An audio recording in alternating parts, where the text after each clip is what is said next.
In this video, we're going to continue to texture our character. We're going to add a few more textures in this example just to help polish and bring everything together. So let's go ahead and get started. So moving ahead with our layers, we want to go ahead and create this. We want to push the wet skin a little bit more. So we did the cheek area, and this is nothing more than an orange pill combined with the black and white layer option. And we adjusted the levels, but let me show, hopefully you can see what we can do. It's just something so simple.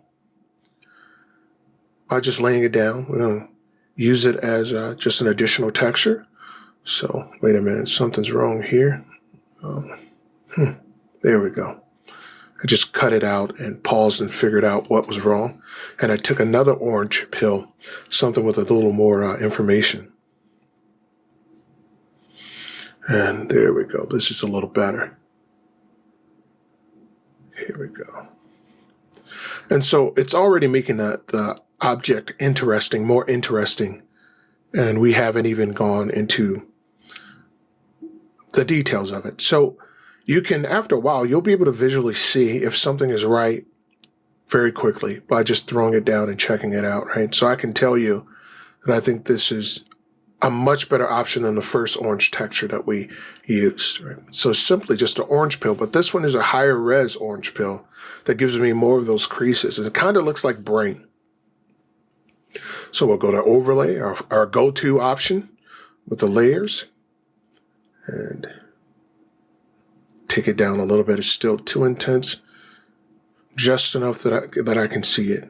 There we go. And so try everything else, but color dodge. Now, when you're going through these options, don't get in the habit of just saying, oh yeah, I'm going to go to overlay. Try to see if something else will work out better for you. If something else will fit the situation better. And every now and then you'll say, oh, this is better than what I've envisioned in my head. And so overlay is my go-to, it's my default, but I certainly want to make sure that I'm looking at all the other options. So we're going to go in and clean this up a little bit. And we're starting to dwindle down on the layer portion. We're getting pretty deep into this painting. And things are going really well for us. I like the way that this is turning out.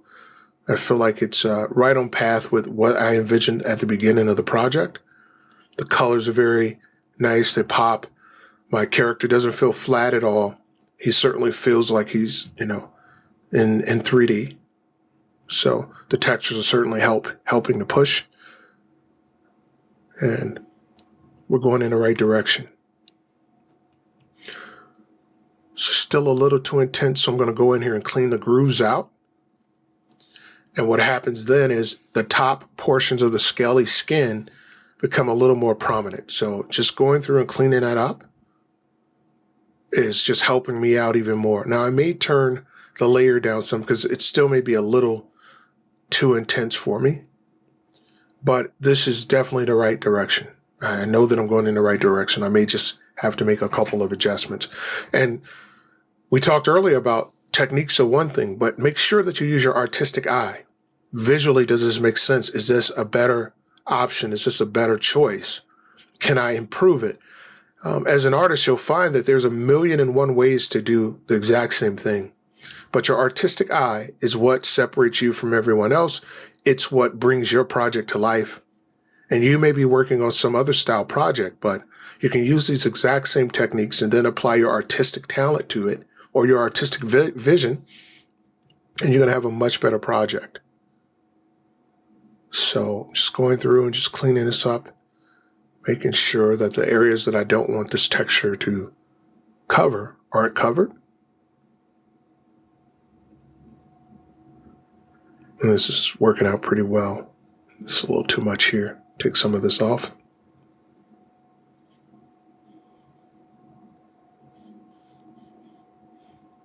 And what I'm trying to do is leave a little bit of the texture on top of the ridges so that it gives them a little bit more of a glow. And it gives it a cohesive flow to everything. So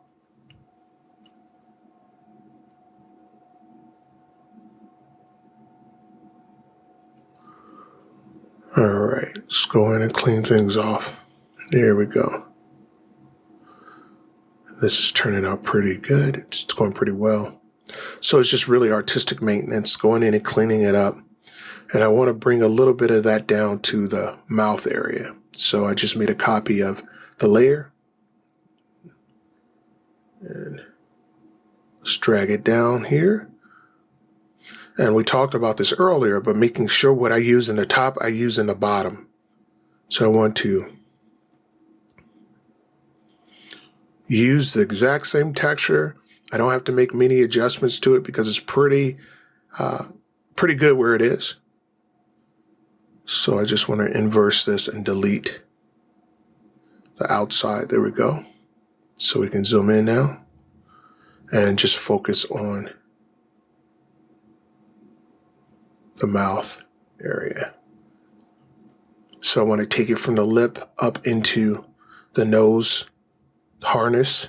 So let's erase those edges, but I don't want to erase everything. I want to leave those little bitty pieces. So I'll go back and forth and add a little and then take it out again.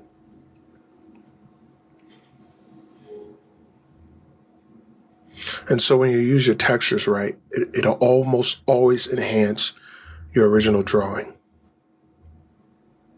if you do it right. And we won't feel like, oh, it's a bunch of pictures compiled, because we're multiplying our textures and we're playing with the layer options. We're playing with the opacity. We're playing with the way we erase, and we're making sure that we get a nice clean blend.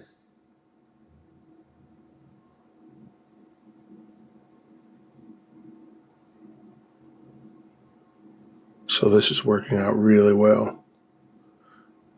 And I want to break up the texture with the eraser, so I go across. And the areas with the ridges, the high ridges will be the textures. The ones that I erase becomes the grooves. And so,